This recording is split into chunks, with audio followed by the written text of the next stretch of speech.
मेरे channel cook with कल्पना में आप सभी का स्वागत है। आपने इससे पहले मेरे वीडियोस को जो प्यार दिया उसके लिए आप सभी का धन्यवाद है। आज का जो वीडियो मैं आपके लिए लेकर आई हूँ उसमें हम बनाना सीखेंगे पोसत की पंजरी। आप इसे पोस्ता भी कह सकते हैं। वैसे हम इसे ज्यादातर खसखस कहना पसंद करते हैं। आप मुझे बताइएगा कमेंट में लिखकर कि इसे आपके यहाँ क्या कहते हैं। तो इसकी जो पंजरी हम बनाने वाले हैं उसे हमें इस गर्मियों के मौसम में जरूर बनाना चाहिए, स्पेशली जन्माष्टमी के अवसर पर, क्योंकि ये बहुत ही ठंडा होता है, इसकी तासीर ठंडी है। खाने पर ये शरीर को ठंडक पहुंचाता है और साथ ही साथ ये हमारी याददाश्त को बढ़ाता है, हड्डियों को मजबूत करता है और हमारी रोग प्रतिरोधक शक्ति भी बढ़ाता है। इम्यूनिटी पावर इसे खाने से बढ़ती है।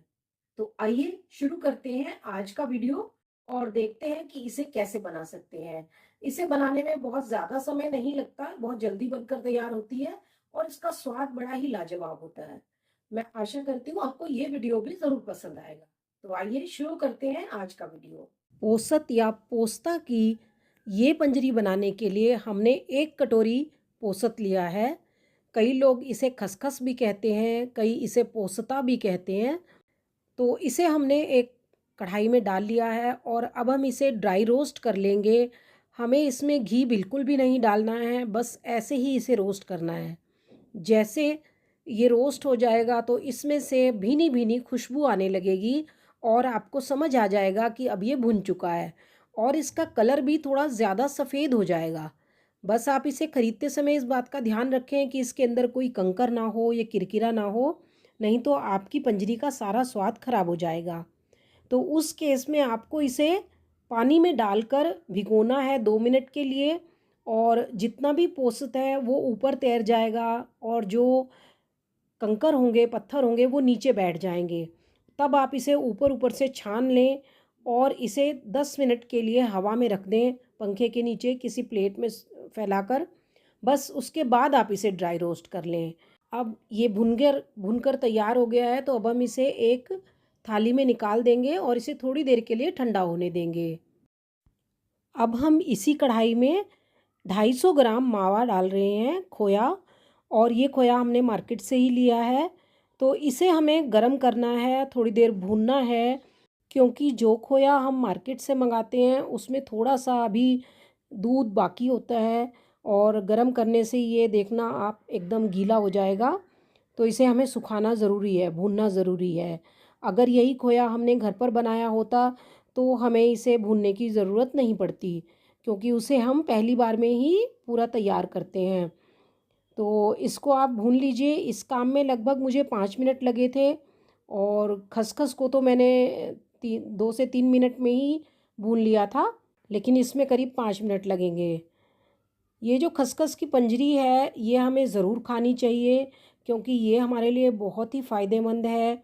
ये हमारी मेमोरी पावर को बढ़ाती है, हड्डियों को मजबूत करती है और खसखस के अंदर जिंक है जो हमारी इम्यूनिटी को बढ़ाता है। इसके अंदर फास्फोरस है और कैल्शियम है।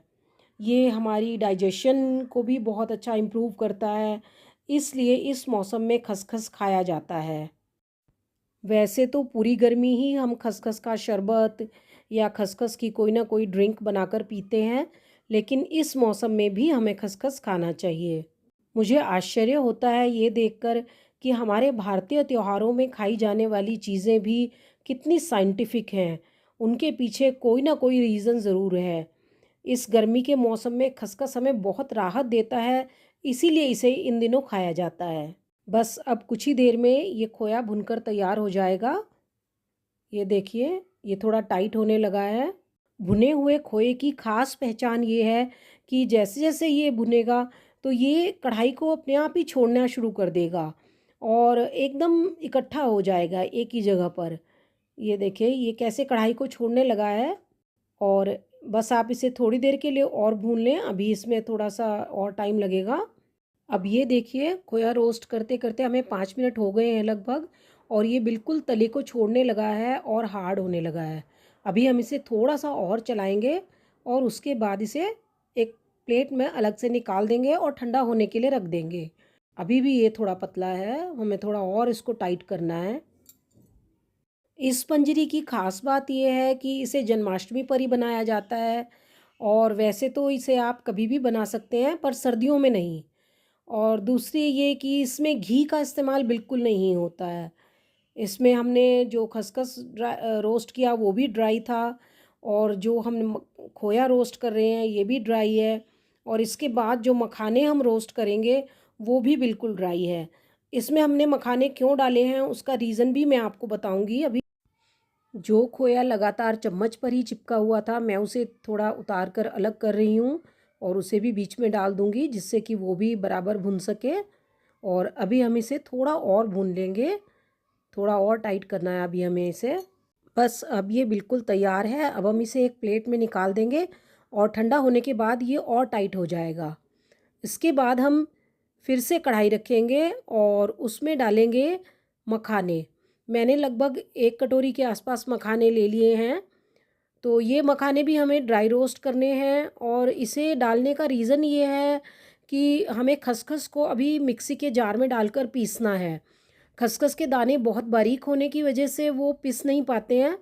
तो अगर हम बीच में थोड़े से मखाने डाल दें तो खसखस को पीसना भी आसान हो जाता है।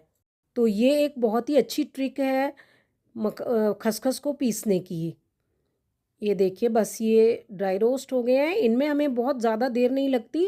ये 1 2 से ढाई मिनट में ही आपके भुनकर तैयार हो जाएंगे, और आप इन्हें हल्का सा ठंडा करके मिक्सी के जार में डाल दें। ये देखिए, दोनों चीज़ें कितनी अच्छी और आराम से पिस गई हैं। अब हम इस मिक्सचर को एक कटोरी से नाप लेंगे, मीज़र कर लेंगे, जिससे हमें ये अंदाज़ा हो जाएगा कि हमें कितनी चीनी लेनी है। मैं देखिए किस तरह से दबाकर अच्छी तरह इस कटोरी को पूरा भर रही हूँ, और ये मिक्सचर हमारा लगभग 1 कटोरी और थोड़ा सा और एक्स्ट्रा निकला था। तो जितना हमारा ये मिक्सचर होगा उतनी ही चीनी हमें लेनी है। ये एक बहुत ही अच्छी पहचान है कि आपने जितना खसखस और मखाने लिए हैं उतनी ही आपको चीनी लेनी है। और इस चीनी की अब हम चाशनी तैयार करेंगे। इसके लिए हम एक कढ़ाई में 1 कटोरी और थोड़ी और एक्स्ट्रा चीनी डाल देंगे, और 1 कटोरी ही पानी डाल देंगे, और दोनों को पकने देंगे। जब तक इधर चाशनी पक रही है तब तक हम अपने मिक्सचर को एक बार मिक्स कर लेते हैं। हमने जो खसखस और जो खोया भून कर रखा था, उस खोए को भी हम, अब वो ठंडा हो चुका है तो उसको हम हाथों से बारीक कर देंगे, और उसको एक तरह से पाउडर की तरह से चूरा कर लेंगे, और दोनों चीज़ों को आपस में मिक्स कर लेंगे। साथ ही इस समय पर हम जो भी ड्राई फ्रूट इसमें डालना चाहते हैं वो भी डाल सकते हैं। जैसे मैंने यहाँ खरबूजे के बीज डाले हैं, और साथ ही डाल दिया है थोड़ा सा डेसिकेटेड कोकोनट, मेरे पास रखा हुआ था। आप चाहे तो कद्दूकस करके भी कोकोनट इसमें डाल सकते हैं। अब जब तक चाशनी बन रही है तब तक हम एक प्लेट को ग्रीस कर लेंगे देसी घी से, और ये हमें पहले से तैयारी करके रखनी है, क्योंकि चाशनी के बनने के बाद हमारे पास टाइम नहीं होगा, और हमें जल्दी से पंजरी को इसमें डालना होगा। अब देखते हैं कि चाशनी की क्या पोजीशन है। तो चाशनी में काफ़ी अच्छा झाग आ रहा है, और अब हम इसको चेक करेंगे कि इसमें प्रॉपर तार आया है कि नहीं। आपको याद रखना है, जब भी आप खोए की कोई पंजरी बनाएंगे तो चाशनी काफ़ी गाढ़ी करनी है आपको, क्योंकि जब हम खोया इसमें डालते हैं तो वो एकदम से गर्म होने के कारण पिघल जाता है, और इसीलिए वो अपना पानी छोड़ने लगता है। यहाँ आपको ये देखना ज़रूरी है कि चीनी बिल्कुल साफ़ होनी चाहिए। अगर आपको लगता है कि चीनी गंदी है तो आप आधा कटोरी दूध में आधा कटोरी पानी मिलाकर उसे इसमें डाल दें थोड़ा थोड़ा करके, और चीनी का जो भी गंदापन है, जो भी ग्रे कलर है, वो सारा ऊपर आ जाएगा। उसे आप फिर एक छलनी से निकाल दें। इस तरह से आप चाशनी को साफ़ कर सकते हैं। वैसे मेरी चीनी बिल्कुल साफ़ है तो मुझे इसकी ज़रूरत नहीं है। अगर आप ये देखना चाहते हैं तो आप मेरा शक्कर पारे का वीडियो देख सकते हैं। उस वीडियो में मैंने बताया है कि चीनी की चाशनी को कैसे साफ़ करते हैं। अब ये देखिए, हम जो चाशनी चेक कर रहे हैं इसमें सिर्फ अभी एक तार आया है, और अभी और हमें इसे पकाना होगा। आधा मिनट और पकाने पर देखिए चाशनी किस तरह से एकदम इकट्ठी होने लगी है और वाइट हो गई है। बस हमें ऐसी ही चाशनी चाहिए। और अब हम इसमें मिक्स करेंगे खोया, और खोए के साथ साथ वो सारा मसाला जो हमने मिक्स करके रखा था। यहाँ पर आपको गैस बिल्कुल सिम रखनी है और आप इसे अच्छी तरह से मिक्स करें, लेकिन थोड़ा थोड़ा डालकर मिक्स करें।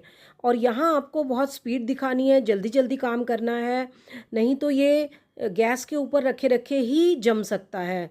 तो आप फटाफट इसको ये करें। और बस मैं देखिए सारा करती जाऊँगी, थोड़ा थोड़ा करके मिक्स कर रही हूँ।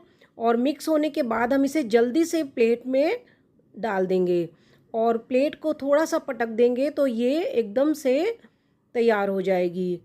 ये देखिए, ये मैं कैसे जल्दी जल्दी से मिक्स कर रही हूँ। और जितनी मैंने चीनी रखी थी बिल्कुल सही रेशो रहा है हमारा। उतनी चीनी अगर हम थोड़ी सी भी कम कर देते तो हमारी चाशनी कम रह जाती। ये देखिए, बस मैंने ये सारा ही अब इसमें मिक्स कर दिया है। और हमें इसकी कोशिश करनी है कि इसमें लम्स बिल्कुल ना रहें। जो खोया हमने डाला था वो अच्छी तरह मिक्स हो जाए और लम्स ना रहें, इसलिए हम इसे इतनी देर तक चला रहे हैं। ये काफ़ी गाढ़ा भी हो गया है।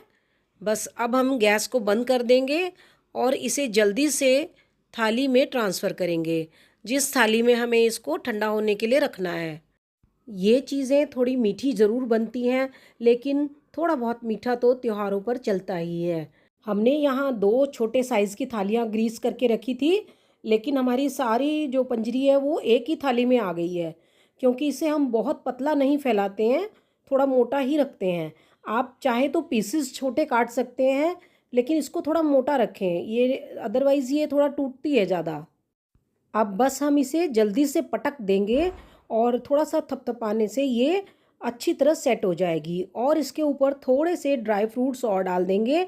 तो मैंने यहाँ मगज डाल दिए हैं, और उससे जब हम इसको पटकते हैं तो उसका फ़ायदा ये होता है कि इसके अंदर जो अपना ऑयल है, घी है, वो एकदम से ऊपर आ जाता है और पंजरी में एक अलग तरह की चमक आ जाती है ऊपर के हिस्से पर। और इसकी मोटाई भी सब तरफ से एक जैसी हो जाती है। तो आप इस बात का ध्यान रखें, अगर आपके किचन टॉप पर थोड़ी सी ढलान है तो उसके नीचे एक पतली सी कोई चम्मच वगैरह लगा दें, जिससे आपकी थाली बिल्कुल सीधी रहे। अब ये पूरी तरह से ठंडी हो चुकी है। बस अब हम इसकी कटिंग कर लेंगे और अपने मन चाहे शेप के पीसीज इसमें से निकाल लेंगे, बड़े, छोटे या रेक्टेंगल शेप के, जैसा भी आपका मन करे।